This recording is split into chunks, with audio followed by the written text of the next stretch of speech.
Bienvenidos y bienvenidas a este encuentro con la palabra de Dios que nos acompaña y nos orienta en este camino de Adviento que estamos viviendo.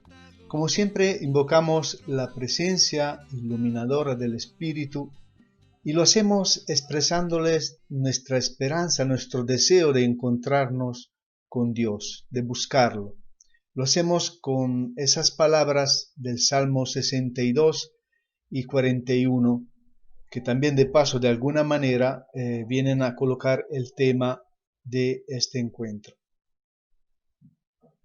Oh Dios, tú eres mi Dios, por ti madrugo. Mi alma está sedienta de ti, mi carne tiene ansia de ti, como tierra reseca, agostada, sin agua.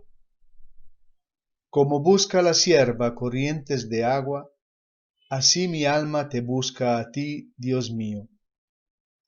Tienes sed de Dios, del Dios vivo. ¿Cuándo entraré a ver el rostro de Dios? Amén. Hoy entonces vamos a escuchar el Evangelio que la liturgia nos propone en el segundo domingo de Adviento. Estamos en el ciclo litúrgico B, entonces estamos leyendo el Evangelio de Marco. Y el texto de hoy precisamente es la parte inicial de su Evangelio. Y Marcos, a pesar de ser el Evangelio más antiguo, prácticamente no tiene nada de los relatos de la infancia de Jesús. Esto los encontramos en Mateo, en Lucas, ¿no? Todas las profecías que se cumplen, los reyes magos, la estrella, en Lucas la anunciación a María, etc. Todo eso en Marcos está resumido en pocos versículos. El capítulo primero empieza con estos versículos que vamos a leer y luego de frente entra el bautismo de Jesús, las tentaciones y comienza el ministerio. Entonces Marco resume, decíamos, en estos pocos versículos todo el Evangelio de la infancia. Después del título y antes de mostrarnos por 13 capítulos quién es Dios ante el ser humano, Marco nos muestra cómo debe ser el ser humano ante Dios. Y lo hace con dos citas del Antiguo Testamento que Marco pone ahí como resumiendo de una manera densa todo el Antiguo Testamento. Marco no suele citar muchos textos del Antiguo Testamento, así que cuando lo hace es por algo significativo, es importante ir a ver de por qué lo hace. Entonces vamos a leer el texto poniendo mucha atención en estas citas del Antiguo Testamento que hace Marco. Leemos. Principio del Evangelio de Jesucristo, Hijo de Dios. Como está escrito en el profeta Isaías, he aquí yo envío mi mensajero delante de ti, para que te prepare un camino. Una voz grita en el desierto, preparen el camino del Señor, allanen un sendero. Juan el Bautista apareció en el desierto, predicando el bautismo de arrepentimiento para el perdón de los pecados. Acudía a él toda la región de Judea y toda la gente de Jerusalén, confesando sus pecados. Eran bautizados por él en el río Jordán. Juan estaba vestido de pelos de camello, tenía un cinto de cuero a la cintura y comía langosta y miel silvestre. Y predicaba diciendo, detrás de mí viene uno que es más poderoso que yo, a quien no soy digno de inclinarme a desatar la correa de sus sandalias. Yo los bauticé a ustedes con agua, pero él los bautizará con el Espíritu Santo. He aquí que envío mi mensajero. Aquí un primer punto. No somos solamente nosotros los que buscamos a Dios, sino que también Dios nos está buscando. También Dios toma la iniciativa para salir a nuestro encuentro, para donarse, para darse a esas criaturas que llevan su imagen. Pero para acoger a este Dios que entra en nuestra vida, hay algunas condiciones necesarias. En el encuentro anterior hemos visto la de la necesidad de estar despiertos y vigilantes. Más adelante veremos la necesidad de colaborar con este Dios diciéndole sí, como lo hizo María. Hoy se habla de preparar un camino.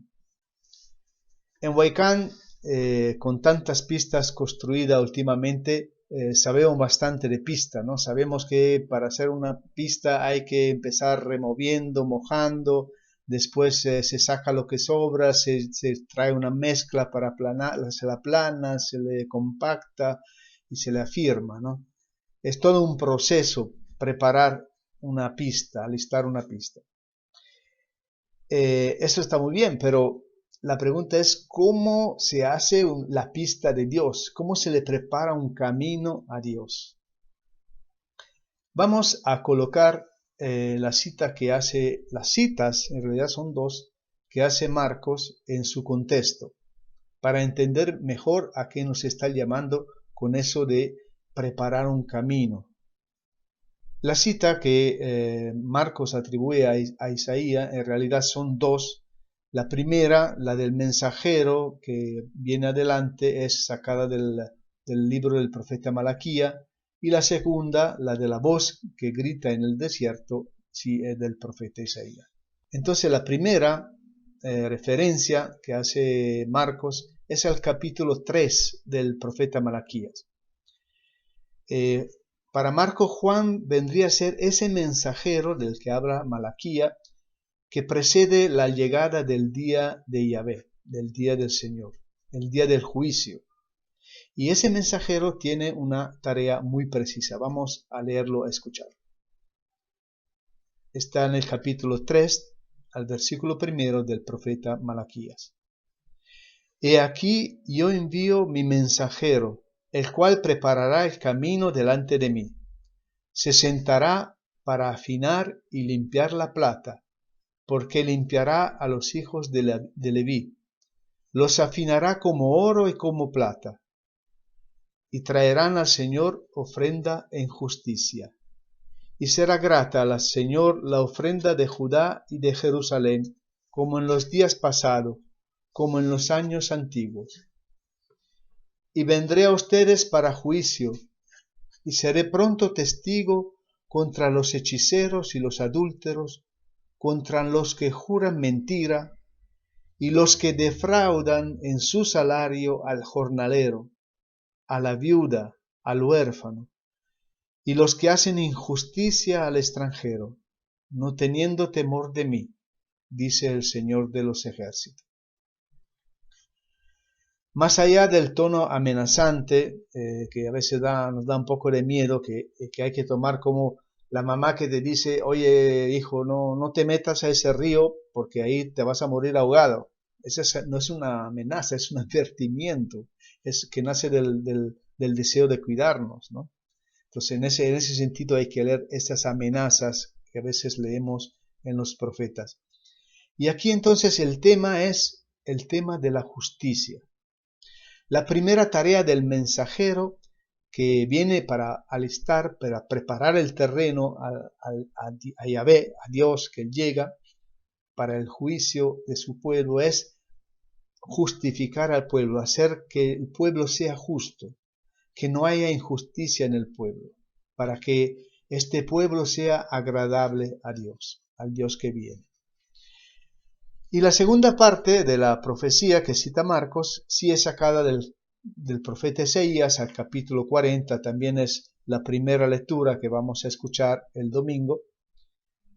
Y esta palabra de Isaías es el comienzo del libro que se llama el libro de la consolación. Israel está en el exilio en Babilonia, está viviendo un desastre nacional porque no solamente está ahí deportado, no solamente está lejos de la patria, sino también está lejos del templo. El templo en la religión del pueblo de Israel es muy importante, ¿no? Porque es ahí donde el pueblo puede encontrarse con Dios, puede ofrecer sacrificios. Claro, tienen las sinagogas en varios lugares, pero es el único lugar donde se celebra el sacrificio, donde el pueblo se encuentra con Dios, es el templo. Entonces, estar impedido de poder ir al templo es para ellos estar impedido de encontrarse con su Dios. Entonces, en esa situación de catástrofe nacional, viene este libro que empieza con el capítulo 40 del profeta Isaías, que es llamado el libro del consuelo, en el que se invita al pueblo a no perder la esperanza. Se le recuerda que Dios es un Dios capaz de perdonar, es un Dios que ya está preparando su camino para volver a casa. Vamos a leerlo. Consuelen, consuelen a mi pueblo, dice su Dios. Hablen al corazón de Jerusalén, grítenle que su condena se ha cumplido, que ya está perdonada su culpa, que doble castigo ha recibido por sus pecados. Voz que grita, en el desierto preparen un camino al Señor, enderecen calzada en la soledad a nuestro Dios. Todo valle sea alzado, y bájense todo monte y collado, y lo torcido se enderece, y lo áspero se allana, y se manifestará la gloria del Señor, y la verán todos los hombres juntos. Aquí entonces el contexto de la cita de Isaías nos sugiere el tema de la libertad. Dice, preparen un camino en el desierto. Ese desierto, en el desierto hay que preparar el camino. El desierto hace referencia al camino que hizo el pueblo de Israel al salir de la esclavitud de Egipto. Tuvo que caminar 40 años en el desierto para llegar a la tierra prometida. Entonces aquí la invitación es, cuando te dice preparen en el desierto un camino, está de alguna manera recordándonos, señalándonos que es un camino de libertad. El profeta Isaías entonces invita ahora al pueblo a no perder la esperanza, a prepararse para volver a la patria. Se acabó la esclavitud. Y por muy grande que sea la desgracia, nada es imposible a Dios. Nada es imposible a la misericordia de Dios. El camino entonces para aplanar y rellenar del que habla Isaías es el camino que saca de la esclavitud, que saca de la opresión, es el camino que conduce a la libertad, que conduce a reconstruir un nuevo pueblo. De eso se trata. Al salir del exilio, el pueblo no va a volver a lo de antes, sino va a reconstruirse como nuevo pueblo. Así que entonces, cuando escuchamos en el Evangelio de Marcos al mensajero enviado y a la voz que grita en el desierto, preparen el camino, se nos están señalando dos condiciones necesarias para encontrarnos y acoger al Dios que viene. La sed de justicia y la sed de la libertad. Justicia y libertad. Estar sedientos de Dios es estar sedientos de justicia. Estar sediento de Dios es estar sediento de libertad. Estos son los caminos que hay que alistar para apurar el encuentro con Dios. Y estar sedientos es sinónimo de desear. Necesitamos desear la justicia, necesitamos desear la libertad, necesitamos desear a Dios. Este año hemos vivido situaciones muy duras, muy tristes, que nos han recordado cómo todavía no nos portamos como hermanos y hermanas. La pandemia, el hambre, los despidos, la falta de medicina, el aislamiento, la gente que especulaba en los precios, las crisis políticas que seguimos viviendo, la corrupción, ahora último, esos agricultores que reclaman por un salario digno. Ante todo eso, a veces se nos puede insinuar el temor, el miedo y el desánimo. Pensamos que ya no hay nada que hacer, pensamos que no se va a poder cambiar las cosas, pensamos que no somos capaces de poder revertir esta situación. Entonces dejamos de desear, dejamos de buscar, dejamos de tener sed de la justicia. Dejamos de buscar la justicia y la libertad. Nos conformamos con la cebolla de Egipto, es decir, recuerden cuando el pueblo camina en el desierto, sale de la esclavitud, entonces ahí empieza a sentir hambre y dice, ay, ¿por qué nos has traído aquí en el desierto para que moramos de hambre? Por lo menos allá en Egipto teníamos la cebolla, ¿no? Empieza a añorar la situación de esclavitud porque por lo menos tenían la cebolla, ¿no? Entonces, de eso se trata, no hay que conformarse con la cebolla de Egipto o con la condición de esclavo deportados en Babilonia. Entonces, preparar un camino en el desierto es mantener viva la sed de justicia y la sed de libertad.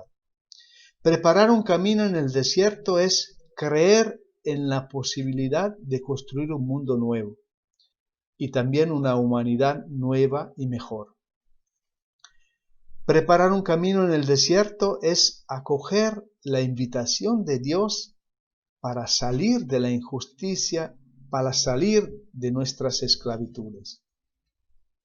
Preparar un camino en el desierto es no conformarse con lo que hay. Es no volverse atrás a lo que consideramos normal, volver a la normalidad, sino seguir adelante, sino construir algo nuevo.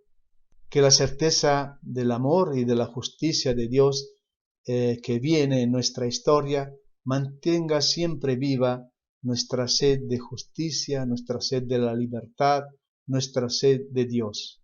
Amén. Haz renacer la esperanza, ven a curar las heridas, ven a traer alegría.